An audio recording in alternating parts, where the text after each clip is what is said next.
Bon, ben, on va commencer, non? Eh ben c'est parti, Arav, Après Shavuot. une interruption terrible, la veille de Shavuot, tout ça, on n'a pas pu se rencontrer. Alors, je crois que nous allons continuer le Rotatchouva comme à notre habitude. Et nous sommes arrivés au chapitre Yudbet. Alors maintenant, il y a un petit problème technique, c'est que dans la version présentée sur cet écran, il manque un passage.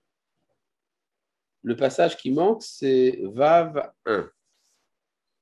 C'est-à-dire que vous avez le passage Vav et le passage Zain, mais il vous manque le passage supplémentaire qui a été rajouté dans les éditions postérieures et qui porte le beau titre de Vav Echad, ou Vav 1 si vous voulez en français. Et donc, je n'ai pas le choix, je vais être obligé de vous l'enseigner, même si vous n'avez pas le texte. C'est un passage assez court, Très donc je bien. pense qu'il n'y a pas de problème. Nous allons nous y mettre.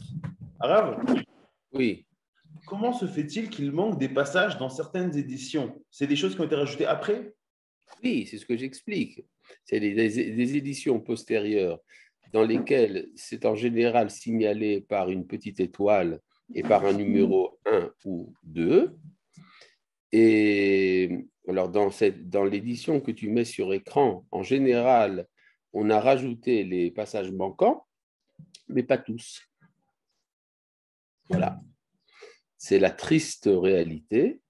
Mais je pense que nous en avons vu de plus dur et donc je pense que nous allons pouvoir tenir le coup face à cette adversité. Voilà. Bon, alors j'en suis ici. C'est un passage de 5 lignes. 5 lignes, donc je parle ici de l'édition que je tiens, c'est l'édition de Oretzion. Et bon, c'est un truc tout bête, mais très important quand même. Quand on fait Teshuvah, on est souvent en contact avec des choses extrêmement sublimes. Et le sublime, en général, amène à mépriser le minime, les petites choses, les convenances, les halachot. Par exemple, quand je pense à la création du monde, c'est quelque chose d'énorme, de gigantesque. Mais le jour qui commémore la création du monde, c'est le Shabbat. Or, le Shabbat, on me dit comment est-ce qu'il faut faire un verre de café et s'il faut mettre l'eau chaude avant le café ou le café avant l'eau chaude. Et qu'est-ce qu'il en est de la goutte de lait que je veux rajouter? Et puis mélanger avec la cuillère. Tout ça, il y a des halachot. Vous allez me dire, mais ça c'est très intéressant, mais quel rapport ça a avec la création du monde? Donc, est-ce que si je pense à la création du monde, je suis dispensé des petits détails? Alors, c'est ce que nous dit ici le Rav Kook, on n'est jamais dispensé des petits détails. Voilà, je vous lis ici maintenant dans le texte.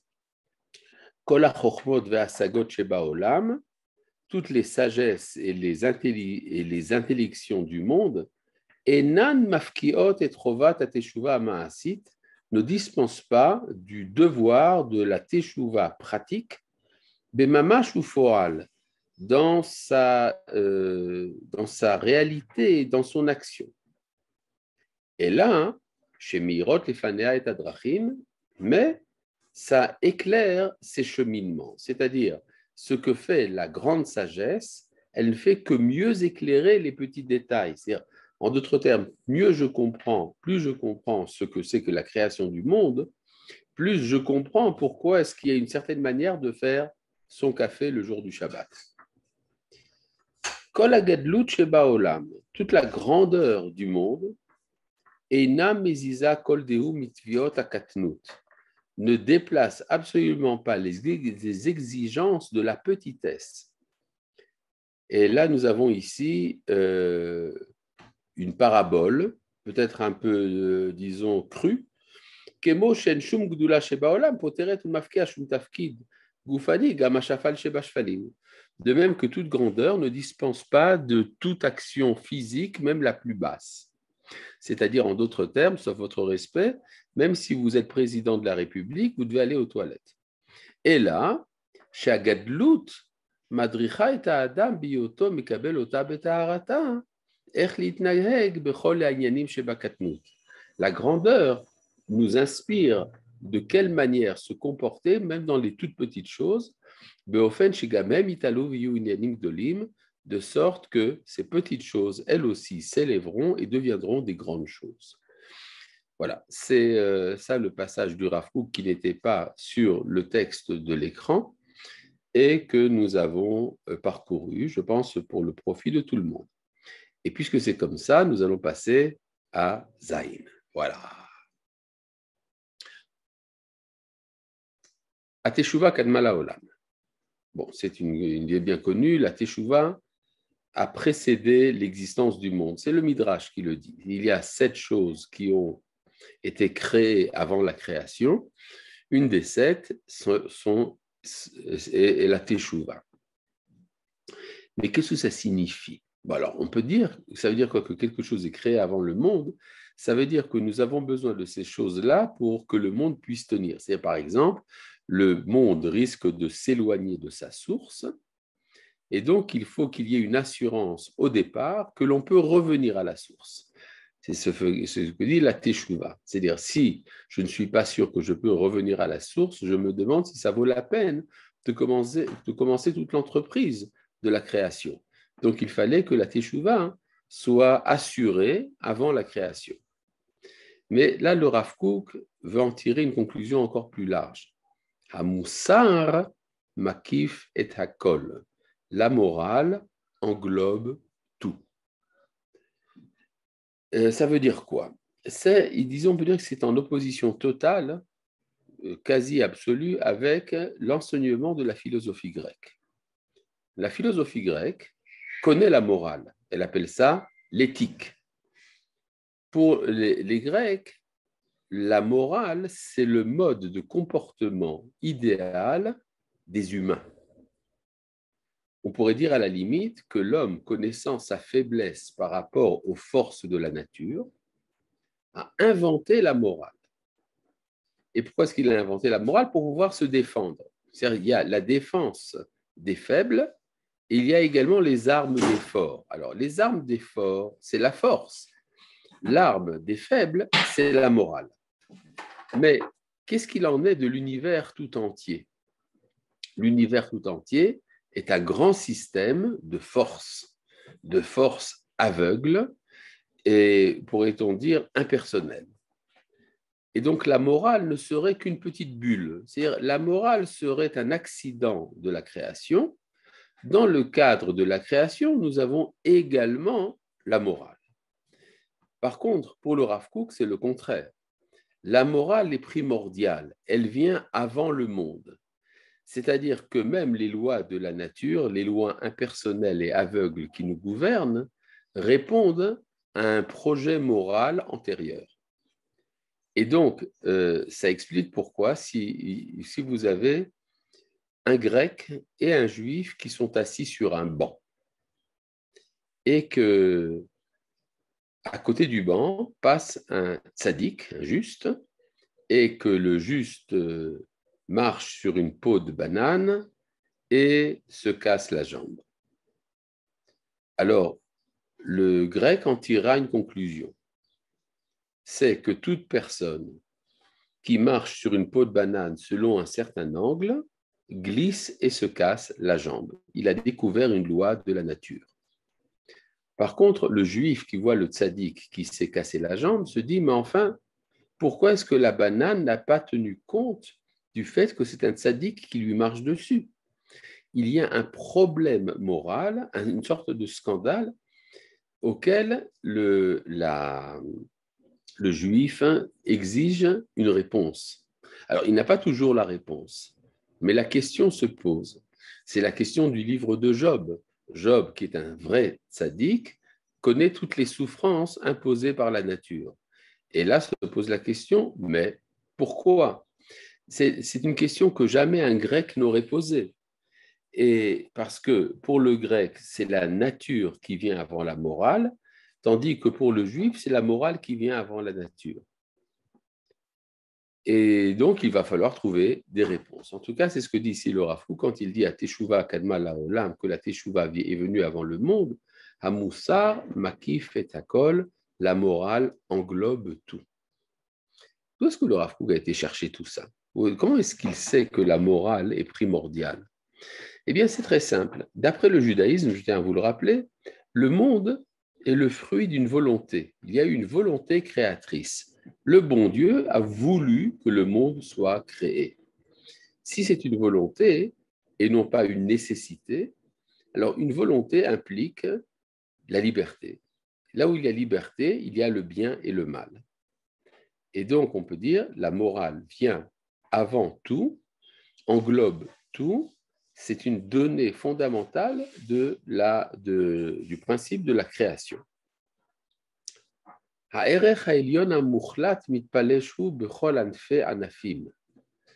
C'est-à-dire que la valeur suprême, qui est donc la valeur morale, s'épanche dans tous les embranchements, dans toutes les branches des branches, c'est-à-dire les embranchements différents sont l'expression d'une valeur suprême. Amaase amistaef she'eno mechuvan leshorsho, choser limkoro bi'ilui haratson. Et l'action débranchée ou enfin embranchée qui n'est pas en accord avec sa racine revient à son origine par l'ascension de la volonté. Expression un peu sibylline, mais c'est très simple. Ce que dit le Rav Kook, c'est que dans la racine du monde, il n'y a pas de mal. Mais dans les embranchements, il y a le mal. C'est-à-dire, par exemple, Dieu m'a donné la vie. C'est en soi une très belle chose. Et je me sers de ma vie pour faire le bien, très belle chose. Je me sers de ma vie pour faire parfois le mal. Ah, ça s'appelle une branche qui est à l'encontre de son origine, de sa racine. C'est ça le péché. Et comment donc réparer le péché? En rebranchant, pourrait-on dire, l'action qui s'est déconnectée, en la rebranchant à son origine par l'élévation de la volonté. C'est quoi l'élévation de la volonté? J'élève ma volonté à son origine et alors je fais teshuva. Voilà, c'est ça le grand principe. Vous savez que dans une petite phrase, le Rav Kook, en fait, implique des idées métaphysiques extrêmement développées. Voilà. Maintenant, nous allons passer, puisque nous avons fini Zaïn, nous allons passer à Chet. D'ailleurs, comme peut très bien le remarquer David, tu vois qu'après Chet, il y a Chet avec une astérisque, petite étoile. Eh bien, c'était le cas également du Vav et du Vav étoilé. Mais voilà, bon. Donc, on voit que le travail a été fait quand même, partiellement. Bon, je reviens donc à Chet. Ateshuva ha'elyona ba mitrifa pnimit hayotzet midechifa chitzonit elyona. Traduction. La teshuva supérieure vient d'une poussée intérieure qui a son origine dans une poussée extérieure suprême. Vous avez compris? Très simple. Bon, alors, essayons de diviser cette phrase dans ces différentes parties, tout est clair. Ateshuva ha'elyona. La teshuva supérieure. C'est quoi la teshuva supérieure? Il y a une teshuva inférieure. La teshuva inférieure, c'est tout bête, hein, c'est simple, j'ai peur de mes péchés, je vais être jugé, je ne veux pas être jugé et être condamné, donc je fais teshuva. Ou bien je vois la souffrance que me cause le péché et donc je fais teshuva. Mais tout ça, ça s'appelle la teshuva inférieure, la teshuva qui est motivée par des raisons plus ou moins nobles. Par contre, la teshuva Eliona, la teshuva supérieure, a son origine c'est la teshuva que je fais pour des raisons purement idéales. Je fais teshuva parce que je suis conscient de la valeur du bien et de la dépréciation du mal. Je vois que le mal, c'est mal, je vois que le bien, c'est bien à l'absolu. C'est ça la teshuva supérieure. Alors, d'où est-ce qu'elle me vient, cette teshuva supérieure? Qu'est-ce qui m'amène à faire une teshuva idéaliste? Eh bien, la dit le Rav Kook, ça vient d'une poussée intérieure, c'est-à-dire quelque chose dans mon intériorité qui veut s'exprimer. L'intériorité en question, c'est ce qu'on appelle l'âme, la neshama. Du point de vue de ma neshama, je suis entièrement pur et j'aspire à la pureté absolue. Eh bien, de l'intérieur, il y a une poussée qui m'amène à faire la teshuva supérieure. Donc, la moitié de la phrase est claire. A teshuva ha'elyona, ba midechifa penimit. La teshuva supérieure vient d'une poussée de l'intérieur. C'est-à-dire quelque chose dans mon intériorité s'exprime et m'amène à faire teshuva. Mais qu'est-ce qui m'a poussé à cette poussée intérieure? Il y a une poussée extérieure et supérieure. C'est quoi? Il y a un appel qui m'est venu de très haut, qui est entré dans mon intériorité, et c'est cette intériorité qui s'exprime vers l'extérieur et qui m'amène à faire la teshuva supérieure. Mais ça vient de très très haut. C'est comme on pourrait dire quelque chose de cosmique qui s'est introduit en moi à la manière d'un éclair et qui fait que mon intériorité a commencé à réagir. Ayotzet midechifa chitzonit eliona.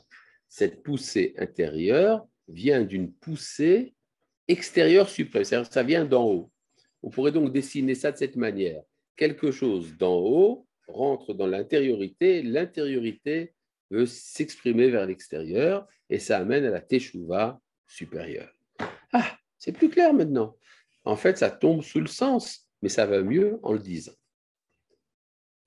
Et c'est quoi la dechifa chitzonit eliona? C'est quoi cette poussée extérieure suprême? Le Rav nous l'explique dans la suite. Kol haolam kulo achomri baruchani, le monde entier matériel et spirituel, musaghu betsurato ahardutit, est conçu par sa forme unificatrice.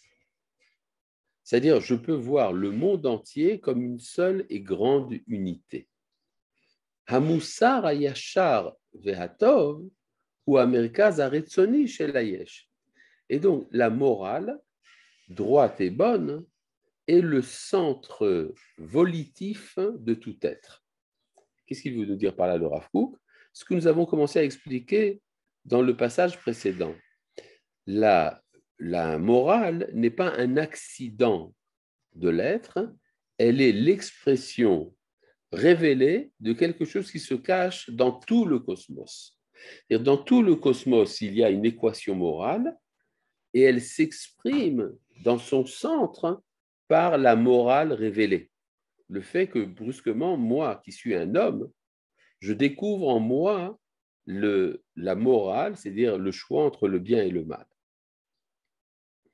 המרכז הזה, בפרטיות החיים, מוכרח להתאים עם כל המקיף, עם כל ההוויה. Ce centre, c'est-à-dire la moralité que moi je ressens, בפרטיות החיים, dans l'individualité de la vie, c'est-à-dire dans mon moi à moi, מוכרח להתאים עם כל המקיף, doit nécessairement être en harmonie avec toute la périphérie. Im kol havaya, avec tous les êtres, ben bitrunato apnimit, que ce soit dans son caractère intérieur, ben begiluya vachitsonim, ou que ce soit dans ses manifestations extérieures. C'est-à-dire que le Rav Kook dit, ma tendance à la morale, c'est une exigence qui vient de la nécessité d'être en accord avec l'ensemble des êtres. C'est ce qui suppose que l'ensemble du cosmos est moral, et donc je dois m'adapter à cette moralité universelle. Al yedei hakara pnimit b'ma'amake halev, me'hayosher ve'atov, par la prise de conscience intérieure dans la profondeur du cœur, de la droiture et du bien, noda chelek rashum me'amusar, est alors connue une partie déterminée de la morale, amufa bechol havaya betsura idéalit mamashit, chaya b'metsiut, qui est présent dans l'ensemble des êtres de manière idéale. Cela devient quelque chose de sensible, de vivant dans l'existence. C'est-à-dire, dans mon adaptation de mon centre, disons, de conscience morale, mon adaptation de ma conscience morale avec l'ensemble des êtres, c'est alors que la morale universelle prend une forme sensible. Validé à Torah, Et quand il s'agit de Torah, Mitgalehi beor kedusha, alors ça se manifeste également par une lumière de sainteté. Les chol kibbutz, les fierko, pour toute société selon sa valeur, ou l'Israël, betsurato mesuyama meod, et pour Israël dans sa forme particulière, ha'at'ama ha'musarit bechol hitgaluyoter, l'harmonie de la moralité, l'harmonie morale dans toutes ses manifestations. En d'autres termes, si vous êtes juif, alors votre moralité implique également un supplément, le supplément de la Torah, qui, en plus de l'harmonie que cela donne avec l'ensemble des êtres, donne également la lumière de la sainteté. Lorsqu'une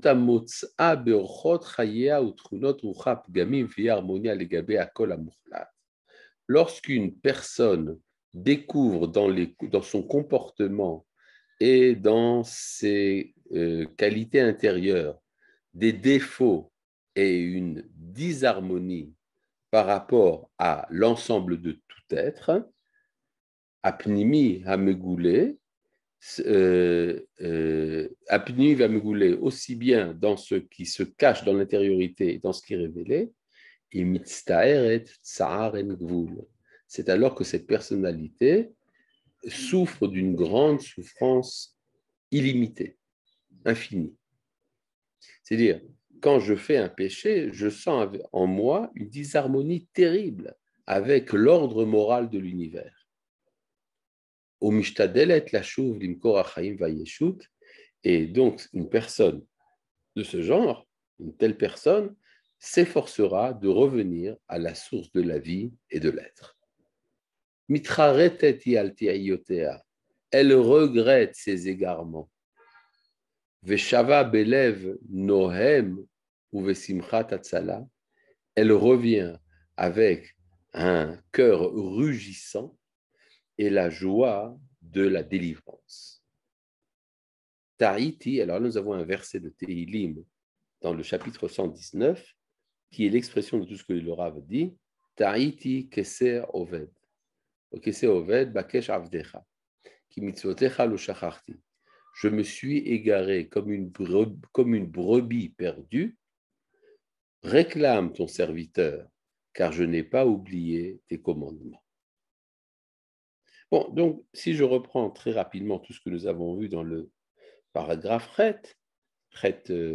paragraphe Ret, ce que nous dit le Rav, c'est que la Teshuvah supérieure vient d'une poussée puissante de l'intériorité de l'homme, elle-même poussée par une exigence d'harmonie avec la morale cosmique, et c'est ça qui m'amène à faire une teshuva absolue pour revenir à cette harmonie. Oui, David, mais avec plaisir, je vois que tu lèves le doigt. Arav, cette poussée, c'est la même pour tous les juifs? Je n'ai pas compris la question. C'est la même pour le monde entier. Chacun est poussé par son intériorité. Alors, chacun a une intériorité peut-être différente. Mon intériorité n'est peut-être pas la même que la tienne, ou l'intériorité d'un juif n'est peut-être pas la même que celle d'un non-juif, ou n'est peut-être pas la même que celle d'un être qui n'est pas un homme, etc. Mais de manière générale, l'harmonie cosmique est quelque chose de général qui englobe tous les êtres. Merci. Voilà, c'est un plaisir pour moi. Eh bien, nous allons donc passer à Chet Echad ou Chet astérisque, avec une petite étoile. Ateshuva bisoda hitnoa la shuv la mekoriyut.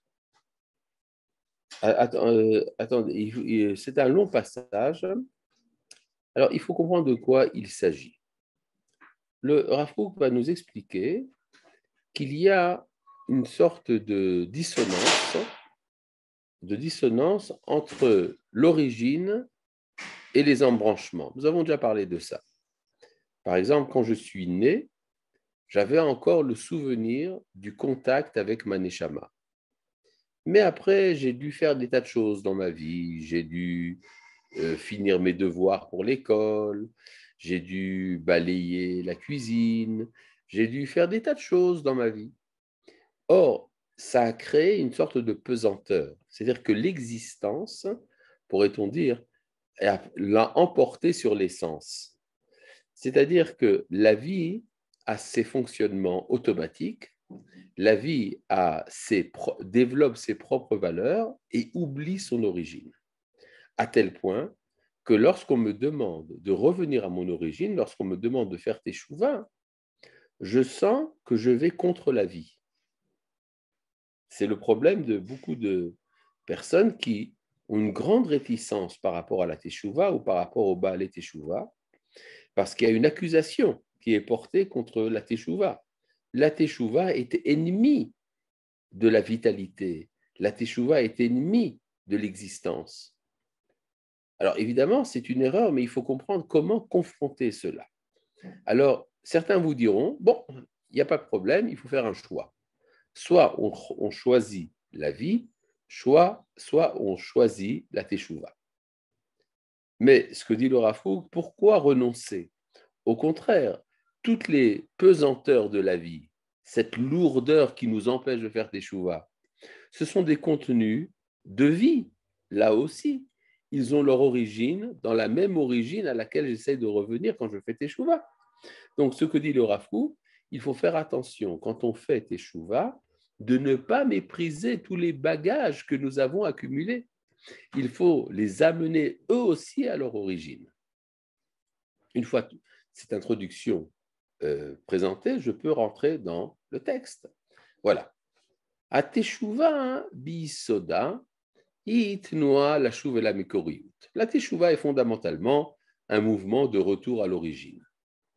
El mekor hachaim ve'havaya eliona beshlimutam, à la source de la vie et de l'être suprême dans sa plénitude, ben gvulim ou metzarim, sans limite et limitation, be'amagama yoter atzilit ubrucha mizohar ha'elyon hapashut ve'amavik, selon la tendance la plus noble et la plus bénéfique venant de la lumière suprême dans sa simplicité et dans son illumination. Omnam. Donc ça c'est très bien, c'est une très belle apologie de la teshuva. Vous voyez comment la teshuva, c'est bien. Omnam, cependant, Ashetef shel hachaim, le courant de la vie, Hu morid otanu le'anafim amitpashtim, nous abaisse dans les embranchements qui se développent. Shekol ma shehem olchim umitrachakim, qui plus ces branches vont en s'éloignant, et plus les embranchements prennent de place dans les actions, dans l'activité et dans la concrétisation, entraîne un renforcement de notre essence limitée. Et c'est par ces embranchements que nous pensons être forts et puissants. C'est-à-dire, plus je fais de choses concrètes dans le monde, plus j'augmente ma puissance matérielle et pratique, c'est là que je sens que je suis fort. Ou vishvilkar, et c'est la raison pour laquelle Hareanu margishim et tatzmenu rachim vekoshlim, que nous ressentons une sorte d'affaiblissement et que nous trébuchons. Beota hamida shetokef otanu haratson la shuv la makor harashi, dans la mesure où nous sommes pris de la volonté de revenir à la source d'origine. C'est-à-dire, je veux faire teshuva et je sens que ça va m'affaiblir. Amit'ale mikol itpashtut anafav, cette origine qui est au-delà de tous ces embranchements, de toutes ces branches. Et à cause de cet affaiblissement de la force, l'aspiration spirituelle s'affaiblit aussi. C'est-à-dire, il y a une sorte de réticence par rapport au mouvement de la teshuva qui a sa justification. Je ne veux pas faire teshuva parce que si je fais teshuva, je m'affaiblis. J'affaiblis les acquis que j'ai de ma vie terrestre. Et c'est pour cela. Que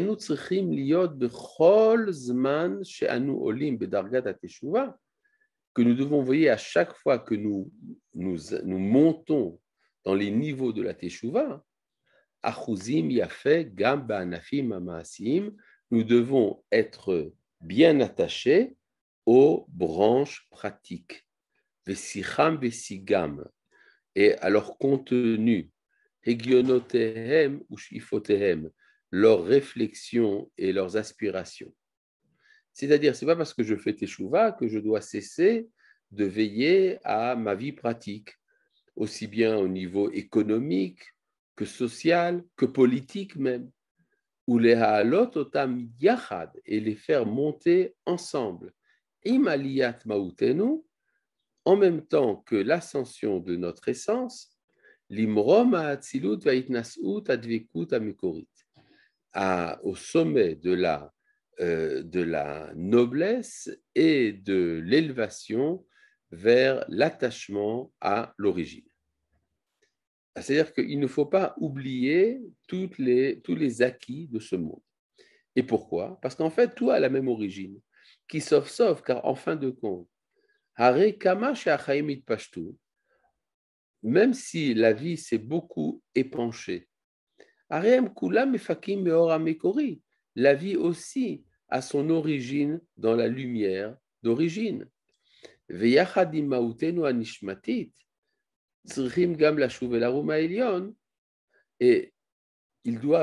les acquis de la vie doivent revenir avec leur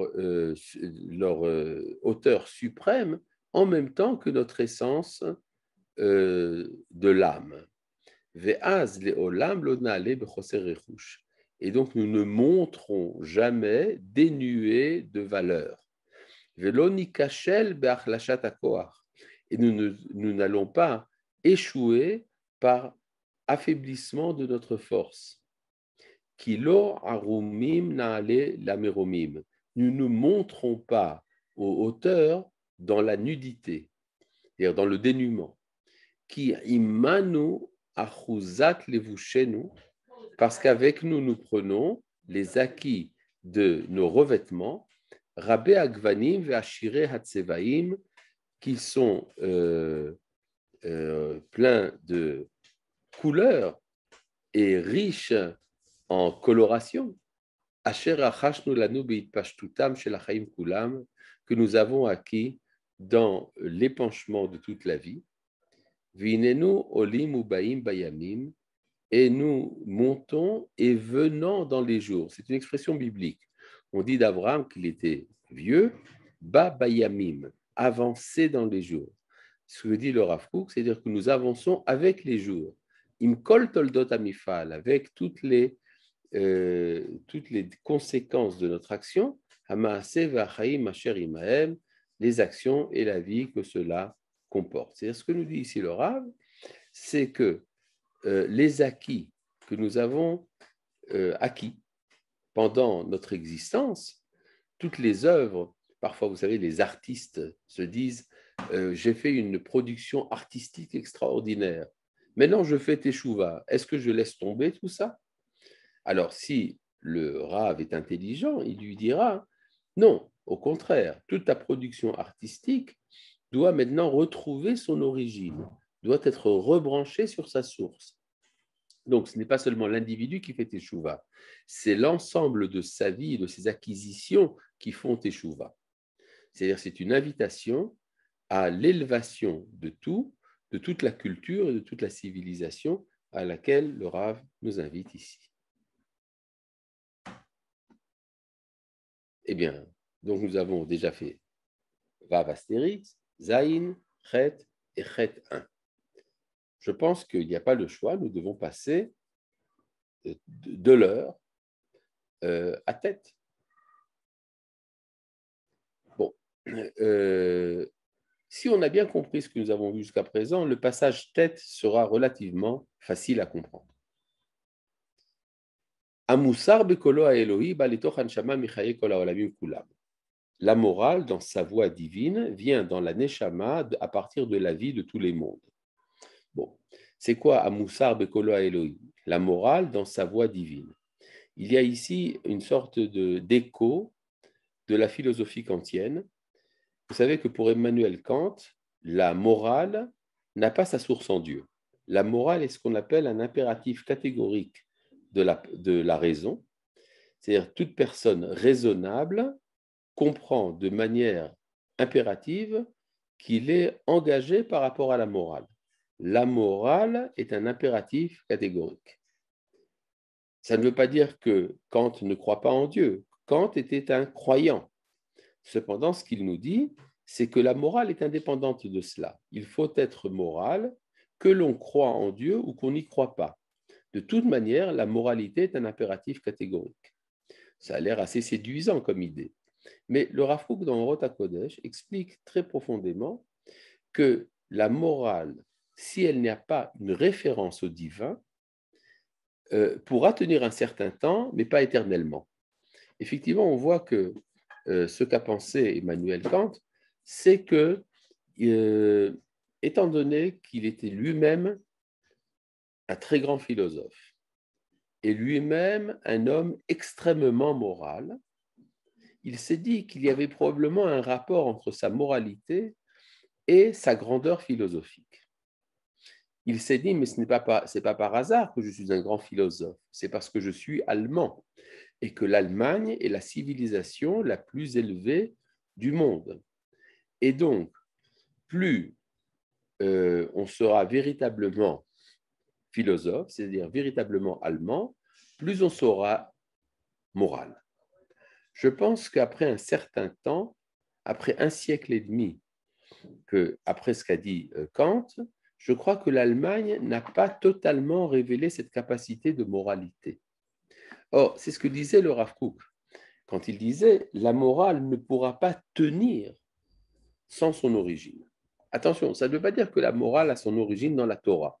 La morale vient d'ailleurs, mais elle a besoin d'une référence au divin pour continuer sa permanence, pour avoir sa permanence d'existence. Et donc, il y a une voie morale en moi qui a son origine en Dieu. C'est ce que dit ici le Rav Kook, Amoussar Bekolo HaEloi. La morale dans sa voie divine, voie VOIX. Ba, les Torah Neshama, s'introduit dans l'âme, Mechaye Kol HaOlamim Kulam, à partir de la vie de l'ensemble des mondes. C'est ce qui revient à l'idée qu'on avait vu plus tôt, qu'il y a ce qu'on appelle cette poussée qui vient de l'extérieur et qui rentre dans l'intériorité. Ha'avaya hi bichlaluta belo shumchet. L'ensemble de l'être est dans son ensemble dénué de péché. Achet umatsui rak berech hapratim. Le péché ne se trouve que dans les détails, dans les individus. Avalaklal hakol matim l'harmonia nitzrit, mais l'ensemble de tout correspond, est en accord avec l'harmonie éternelle. והמעשים שההרמוניה הנצחית מתגלה על ידם, הם הינם המעשים הטהורים. Et les actes qui révèlent l'harmonie éternelle, ce sont les actions pures. Ameshulalim mikol chet avod vapesha, qui sont dénuées de tout péché. Vechaim kaele shemaasim kaele mem mefakim, zeu adavar shaneshama doreshet. Une telle vie qui engendre de telles actions, c'est cela l'exigence de la neshama. Vi masiga otam beor mekor chaye kol hachaim, et elle acquiert cette vie grâce à la lumière de l'origine de toute vie de vie. Et mekor yifat or ensof, non pardon, or mekor yifat or ensof, la lumière qui tire son origine dans l'illumination de l'infini, Shi elav kolkar shikuka, qui y aspire tellement, Kshura veoreget ben ketz vetachlit, qui est attaché et qui languit infiniment, Bitshuva ila bechofesh elion, dans une teshuva supérieure, totalement libre. C'est-à-dire, la teshuva vient à l'origine de ce qu'on appelle une soif métaphysique de liberté, Be'alitzut deror, dans la joie de la liberté, ou Vecherdat Kodesh Kodashim, et dans le tremblement de la sainteté absolue, Melea Chochmat Olme Olamim, rempli d'une sagesse cosmique. Bon, donc ce que dit ici Laura, c'est une idée que nous avons retrouvée plusieurs fois. C'est cette idée qu'en fait, il y a une aspiration dans la très grande profondeur, dans la profondeur, pourrait-on dire, primordiale de l'être, une aspiration à l'infini. Pourquoi la notion de liberté ici? Ah, c'est très intéressant, parce que l'origine est un acte de volonté, c'est-à-dire l'acte de la création n'est pas contraint, il n'est pas nécessaire, et donc c'est un acte libre. Là où il y a liberté, il y a morale. Donc si je suis profondément moral, une partie intégrante de cet idéal moral, c'est la recherche de la liberté. Ah, Oui. les règles de la morale, elles sont écrites dans la Torah. Ah, tu reviens encore sur ce truc-là? Et je suis C'est bloqué. absolument incroyable. C'est de ma Je faute. pourrais parler pendant des années que la morale n'a pas son origine dans la Torah, ça servira jamais à rien. Tous les religieux continueront à prétendre que c'est la Torah qui est le fondement de la morale. C'est absolument incroyable. Alors, je tiens ici à bien préciser, la morale précède la Torah. C'est un grand principe que nous ont enseigné nos Chachamim quand ils nous disent Derech Eretz Kadma la Torah. La morale a précédé chronologiquement la Torah. Effectivement, ce n'est que lorsque l'humanité a accédé à un certain niveau de moralité que la Torah a pu être donnée. C'est pour ça que la Torah n'a pas été donnée à l'origine de l'histoire. Je pense que c'est une évidence. Donc, les règles de la morale ne sont pas écrites dans la Torah. Ne serait-ce que pour un truc tout bête, on peut dire sur le plan de la logique. Nous exigeons de tous les goyim d'être en accord avec la morale et nous ne donnons pas la Torah aux goyim. Donc, si on ne veut pas être absurde, cela implique que la morale est antérieure à la Torah. Alors, pourquoi la morale n'est pas la même chez tout le monde, arabe? La morale est la même chez tout le monde. Les principes de la morale sont universels. Seulement, il y a des diversités dans les modalités d'application. Et tout le monde est d'accord que l'assassinat est un mal. Tout le problème sera de définir qu'est-ce qu'est l'assassinat. De même, tout le monde comprend que la débauche est un mal. Tout le problème sera de savoir quelles sont les limites, etc. En fait, on peut dire qu'après plusieurs milliers d'années, l'humanité a réussi à s'adapter à un système de valeurs morales qu'on peut appeler universel. Alors évidemment, il y aura parfois ce qu'on appelle des retraits, il y aura des chutes, il y aura une déficience morale dans certaines sociétés. Mais dans l'ensemble, il y a une évolution générale de la moralité qui fait qu'on peut parler de morale universelle. Même par exemple, les nazis, se sont opposés à Israël parce que Israël représentait la morale. C'est-à-dire, on pourrait dire que c'était un refus moral de la morale. Et ce qui veut bien dire que la morale était identifiée. Oui.